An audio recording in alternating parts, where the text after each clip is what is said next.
Napoleon said, number one, a leader needs unwavering courage. And I don't know if I totally agree with the unwavering part of this or not, because sometimes our courage does waver a little. Bend but not break.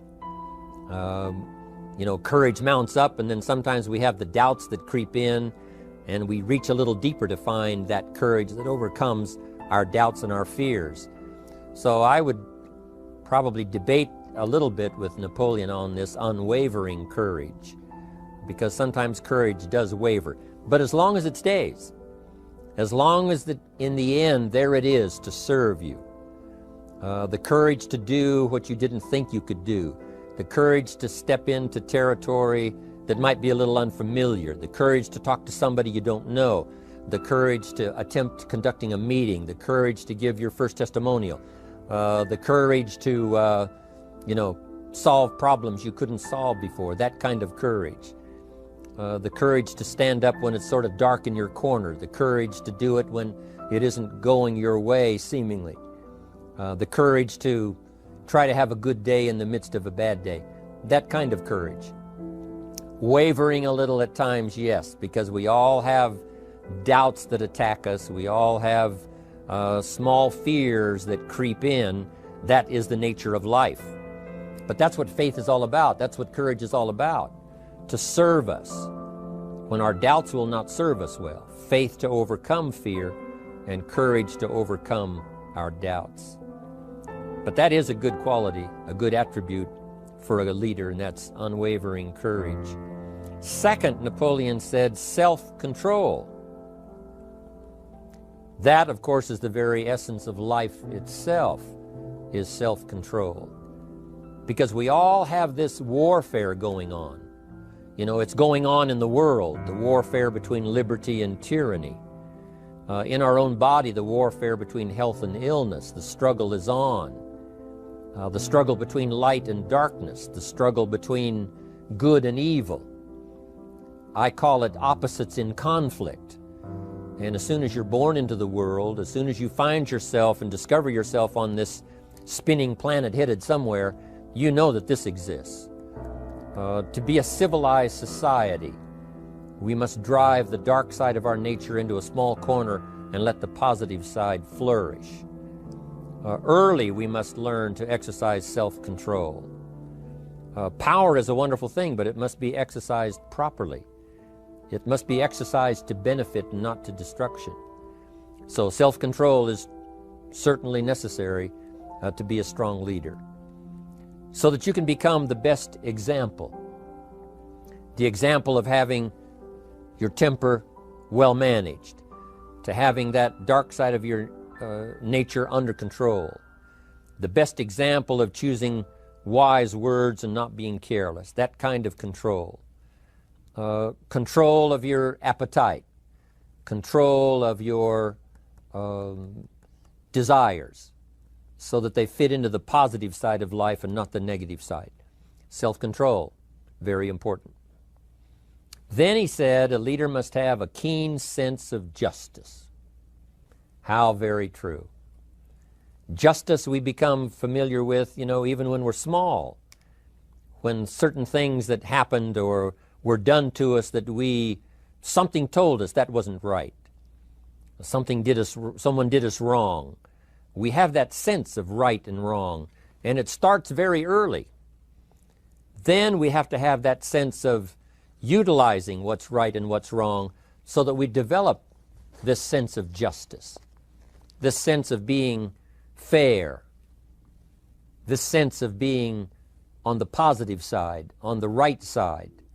To minimize a person's mistakes, they need to have this sense of justice. We have to have justice when we're building an organization. What's fair, what is a good balance. The marketing system that Mark put together has to be fair for everyone. If you have a customer and you take care of that customer, someone else cannot come along and take that customer. The same is true with the distributor. Certain rules and regulations, so that all of us have a chance to fit within this framework of fairness, justice, and what's right. Otherwise, enterprise cannot work. Otherwise, we have what we call, in a political sense, anarchy, where there is no justice, when might is the order of the day, power is the order of the day, not the law, not the rule, not what's right, but power. And we would all dismiss that. It's been a catastrophe in the last 6,000 years, the governments that resorted to power instead of democracy, that resorted to intimidation instead of freedom. And we all know the terrible toll that that takes. But it takes a toll not only politically in a country or politically around the world, but it takes a toll even in enterprise. It takes a toll in school if a teacher is unfair.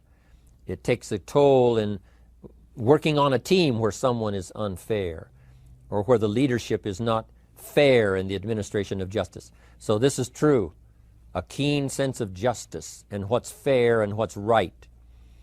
Part of this we have to learn as we go. You know, you don't have it all the first year. You haven't got it all the second year, the third year. After all the years that I've, been around, both as a human being and as a business person, we're still, even at these years, trying to decide what's best, what's fair, what's right, to give balance to our life and to build on a firm foundation for the future. So I agree with Napoleon. Good idea. A sense of justice. Here's another one, he said. Definiteness of decision. Indecision is the thief of opportunity. If you don't decide, the opportunity could slip away. If you don't decide what you're going to do today, the day could get away and you're not very effective. I talked about in my recent travels about time management. And here's one of the best ideas of time management. Don't start the day until you have it finished. Is it possible to finish the day before you start it? And the answer is yes. If you don't finish it to the best of your ability, have some idea, some good plan, sure enough, the day escapes. And in the morning you say, let's see, what should I do now? In the afternoon you say, hey, time's getting away from me, what should I do now? And now most of the day is lost. Most of the day escapes not being utilized and doesn't work for you simply because you didn't make those decisions early, at the early part of the day. The decisions we make in the early part of our life sometimes last for a lifetime. The early decisions that you make about what you're going to do with your life as far as Herbalife is concerned, those decisions are vitally important. If you neglect them and don't make them, sure enough, the time passes and the opportunity sometimes is diminished, and sometimes you spend a lot of time now catching up simply because you didn't make those early decisions. So it's the decisions at the first of the day, it's the decisions at the early part of the month, it's the decisions at the early part of the year that greatly determines what kind of year you're going to have. The decisions you make in the early days of your marriage, sometimes those are the decisions that affect the marriage for a lifetime. The decisions you make at the first chance you see opportunity, those decisions, what you're going to do with it, how far you're going to take it, what it's going to be meaning to you in the years to come. Those early decisions are vitally important. Then we need decisions to correct poor decisions, to overcome our mistakes. It's possible, of course, for all of us to make unwise decisions. And at the end of 1 year, at the end of 1 week, 1 month, or at the end of a few years, we say, that decision cost me too much. Cost me a lot of time, cost me a lot of money, cost me maybe a good relationship, cost me a chance to be productive. But as long as you're alive, there's still a chance to use new decision power to correct the mistakes of decisions that were bad in the past. All of us have the opportunity to do that, but I think Napoleon was right here too. You got to be definite in making decisions so that the opportunity doesn't pass you by. Take advantage. Here's the next one. Napoleon Hill said, a good leader has definite plans. How important that is. And of all the years, I think, to cash in on Herbalife's momentum and make some plans for the future, this has got to be one of the greatest years. Herbalife in these 18 years now has created some incredible momentum, not only in opening up the countries, but momentum in the refinement of our marketing, momentum in developing new products, momentum in developing our support system. The key is now for you to make plans to ride on that momentum. Herbalife is like the tide that comes in, and the rising tide lifts all the ships if they're in the water. If your ship and your boat is not in the water, even though the tide comes in that would lift all the ships, if yours is not in the water, then it doesn't benefit you. So here's what you should do. Have the same intensity to make your plans for the future as Mark Hughes has. As the President's team, Chairman's Club especially, make the plans for the Herbalife Company future, you've got to now make your plans. Don't let this momentum pass you by. Don't let this momentum go uncashed in on. Don't let it be like a lost cause for you. And maybe you've, because of the lack of plans, have lost a month or two, or you've lost a week or two, or maybe you've lost a year, and you were 10% effective instead of 100%. Now's the time to change all that and start making some plans. Your Herbalife plans, they're vitally important. You might as well cash in on the Herbalife plans for world expansion, the Herbalife plans for expansion within your country, the Herbalife plans for the expansion of the business, the incentives. Cash in on that, capture that, and say, I've got to have some plans that match Herbalife. Not necessarily match Herbalife in numbers, but that can match Herbalife in momentum, that can match Herbalife in cashing in on the opportunity, your plans for Herbalife expansion. You got to have some plans for your family, right? You got to take your family along, don't leave them out. One of the challenges all of us have in making our plans is how to balance everything, to make sure that we don't regret at the end of a year, I spent too much time on that. I spent too much money. And then if you have, say, how can I not do that again? And construct some better plans so that you won't have any regrets at the end of a year to come, 5 years to come, 3 or 4, 5 years to come. Definite plans. The plans for the use of your money.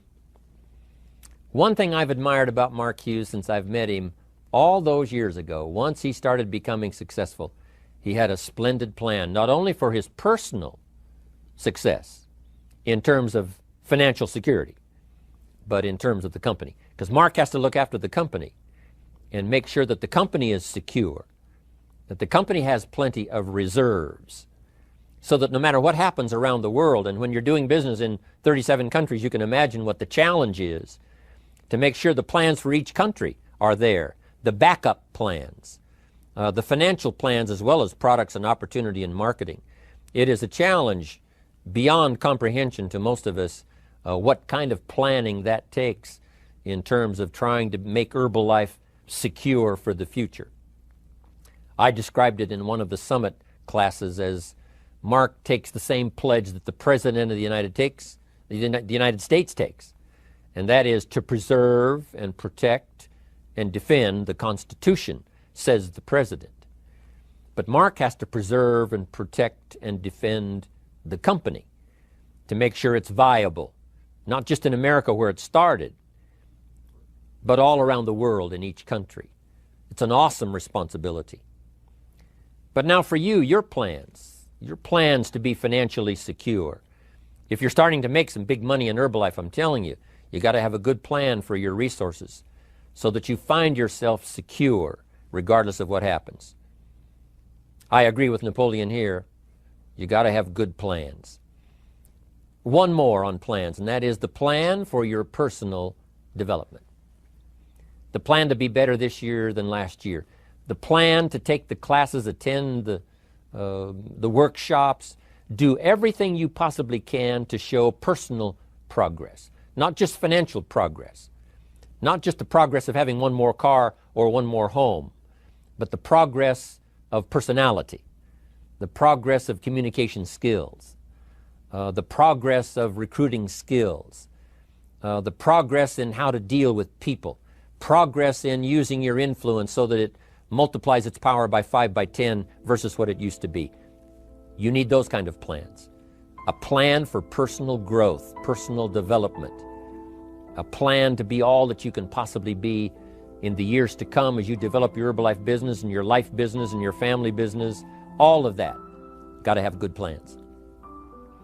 Next, Napoleon Hill had a good saying. It was something my father had and passed it on to me as a good philosophy, and here's what he said.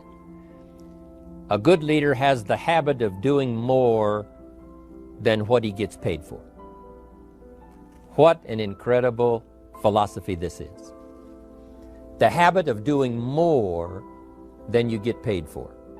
It's what we call the service that you put out like seeds in the ground that doesn't bring the harvest immediately, but the harvest is yet to come. It's called like putting out the capital in capitalism. Doing more than you get paid for means that you're getting ready for the next move up.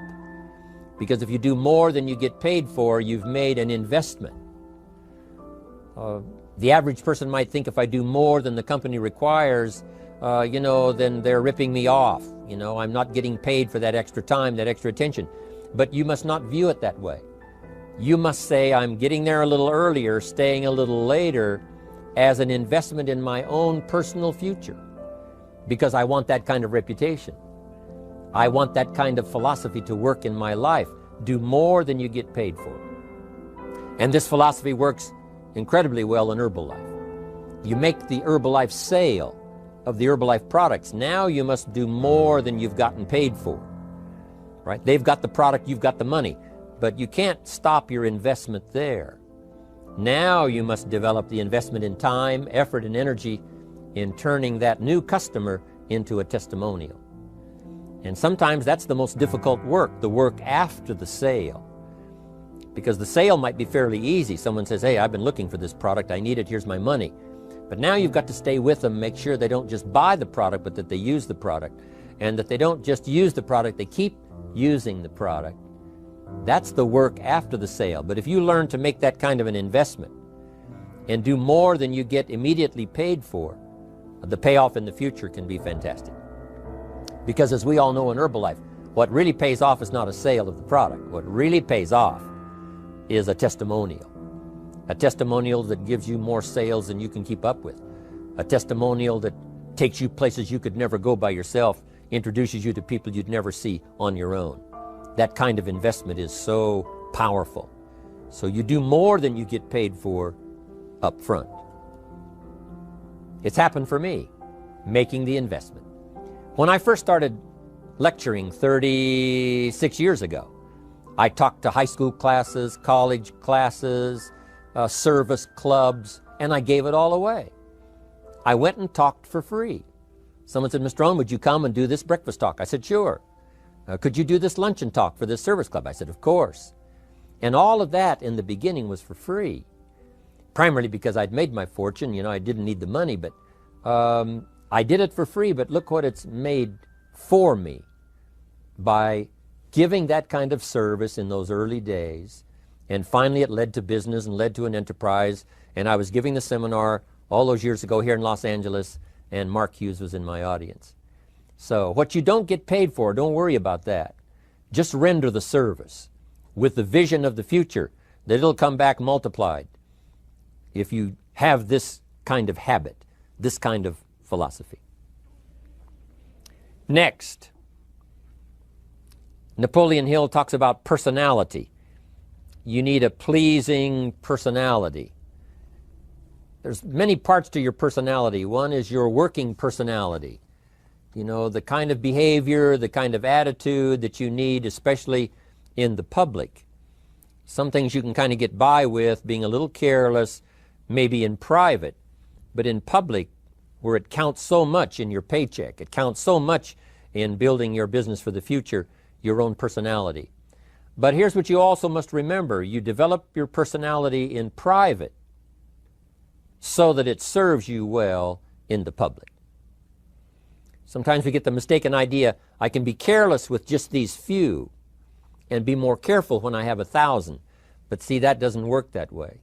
Careless with a few, sure enough, that will creep into your presentation for 1,000 people.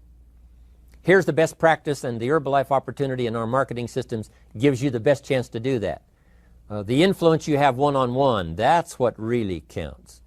You say, well, I'm only talking to 2 people, it doesn't matter much. That's when it really matters.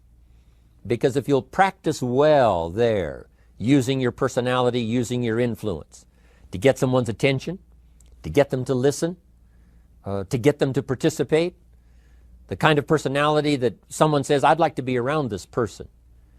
They're unusual. They're not like the average person I meet on my everyday experience. That kind of personality. But you've got to practice it behind the scenes. You've got to practice it one-on-one. And if you're effective one-on-one, 1-on-3, 1-on-5, I promise you, that will get you ready to now perform with the kind of personality, the kind of charisma that wins people when you're in front of 500 people, 1,000 people, 5,000. So this is a good point, working on your personality. Here's the best gift you can give someone, and that's the gift of attention. Attention is so powerful. When I was a young man, I met Nelson Rockefeller, one of the richest men in America at that time. He's gone now, but he was a unique individual, ran for vice president of the United States. And I had a chance to be where he was holding a press conference. And I got close enough so that when he walked out, I had a chance to step up, right, when security was not all that severe in those days. And I had a chance to put out my hand, shake his hand, and say, Mr. Rockefeller, my name is Jim Rohn. And what I remember most was the attention he gave me. With the lights of the cameras around and everybody all around, he looked right at me and said, Jim Rohn, where are you from? I said, Idaho. He said, I really like Idaho. It's one of my favorite states in all of the country. And for just a few seconds, he gave me his attention, shook my hand. I'll never forget the handshake, right? One of those multi-million-dollar handshakes. But I'll never forget that personal attention he gave me, just for a few seconds. It was powerful. Made an impression on me that's lasted until this day. That's why I remember to tell the story. So, same thing you can learn to do. Utilize your personality, utilize your influence, give people the gift of attention. Here's the rest of my list now as we finish up. Next, Napoleon Hill said a leader needs sympathy and understanding. We have to develop that early in our lives. All of our lives, we have to look at those that are less fortunate than we are. Those who need a helping hand, and especially now we learn to look at those who need an opportunity, those who need a change in their health, those who need a change in their life and in their lifestyle. It's this kind of sympathy and understanding that drove Mark Hughes to construct the company. It took that kind of understanding, that kind of sympathy, that kind of deep emotional feeling. Then Mark understood what it meant to be poor. He understood what it meant not to have. He understood what it meant to be short on finances, on resources. He understood what it meant to lack, a full formal education. He knew all of those lacks. And instead of crying about it, he said, what I will do is change it for myself, and then I'll help other people that have the same challenge. Lack of education, lack of the money, lack of the resources, lack of good health, faced with all kinds of difficulties they can't solve. I'll get mine solved, and then I'll be strong enough and have the skills to where I can help other people. That kind of leadership quality is so powerful. That kind of understanding. Here's the next one. A leader must have, Napoleon said, a mastery of the details. How very true. All can be lost with just a couple of missing details.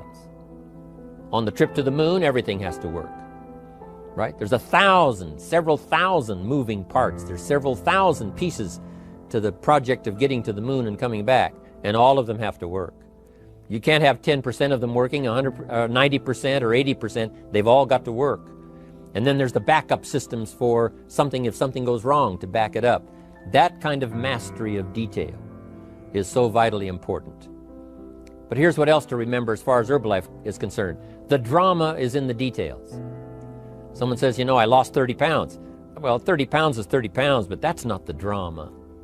The drama is, where were you before you found Herbalife? How did you feel? What kind of circumstances? Now someone begins to give us some of the details. And then after they've lost the weight, now how they feel, now their self-confidence has been restored. Now they feel better about themselves. The drama is in the details. But this is also important in the details of your day, the details of your business, the details of good communication. Master the details. Good advice, Napoleon Hill. Now here's the next three. Willingness to assume full responsibility. All of us have been taught that, especially these Herbalife years, to take full 100% responsibility. Mark Hughes says, what happened to me might not have been my responsibility, but what I do about it is my full responsibility. I've had some things, some people did me wrong. In his first couple of business experiences, he was done wrong. Some people ran off with the money. He was left holding the bag. But he said, that's what happened. And I was not responsible for what happened. But I am responsible for saying to myself, now, what am I going to do about what's happened? If a hailstorm destroys the farmer's crop, he wasn't responsible for that. But his responsibility now begins when the hailstorm is over, when he asks the question of himself, what should I do now? Now that this catastrophe is over, now that the damage is done, now what should I do about it? And a philosophy I've taught all these years, it's not what happens to you that determines your future. It's what you do about what happens that determines your future. And this is a major part of it, accepting full responsibility. If you've got an organization, you're conducting meetings, and you're the leader, the responsibility ends with you. Someone else may mess up, make some mistakes, still your responsibility. Some things over which you have no control, understandable. But what you do about it now, how you fix it, the diplomacy you use, the strategy you use, that's the kind of responsibility now that depends on you. Also, you've got to be responsible for your future. Nobody's going to fix it. No one else is going to design it. No one else is going to come along and say, hey, I will make sure it all works well for you. You've got to take all the input. You've got to take all the testimonials, all the teaching, all the training, all the influence. Then you've got to have the responsibility of designing your life. You can design a life of prosperity, or you can design a life just to coast and get by. The responsibility belongs to you. Now here's the last two. Next is cooperation. One of the great things we learn in Herbalife is how to cooperate so that we take advantage of each other's ideas, we take advantage of each other's input, we take advantage of each other's enthusiasm, we take advantage of each other's testimonial, and we take advantage of each other's willingness to grow. That kind of cooperation has built Herbalife. In those early days, Mark got the group together. Jerry Shatanovich, Doug Stuntz, the rest, and made some plans to cooperate. Said, no telling what kind of powerful meetings we can have if we work together. No telling how many people we can affect, even right away, if we work together. You do this part, you do this part, I'll do this part, we'll make it work together, and we'll get the ball rolling. There's an ancient phrase that says, if two or three agree, nothing is impossible. If they agree on the same project, if they agree on the same vision, if they agree on how to get there, I'm telling you, nothing is impossible. Nothing can stand in their way. Just two or three. What's exciting about Herbalife is now we have more than two or three. The president's team now is well populated. Even the chairman's club is growing. The millionaire team is awesome in its numbers as well as in its power. And the cooperation between all of us on the tabulator teams, as distributors, home office, support staff, 15th floor, wherever we come from. If we cooperate, there's nothing we can't do. There isn't anyone we can't touch. There is no country we can't finally get to with this incredible story. Cooperation. That's why I'm here, wanting to do my part, HBN, send out some ideas, give you some notes to take, something to think about and ponder, something to talk about with the people that you associate with and are building your business. That kind of cooperation is going to make this a powerful year.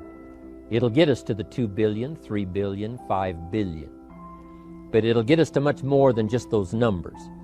It'll get us to a place of honor, respect, prestige, influence, feeling good about ourselves for the hard work that we're doing, cooperating with each other. I want to cooperate with you, helping build your business. All of us cooperate with the support system of Herbalife. We're on our way. We will have the billions. We'll have the stories. We'll have the experiences. Now here's the last one.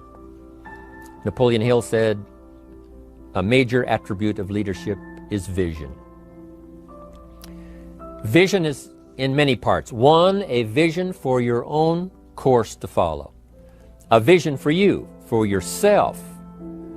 A vision for your financial future. A vision for your health. A vision for your wealth.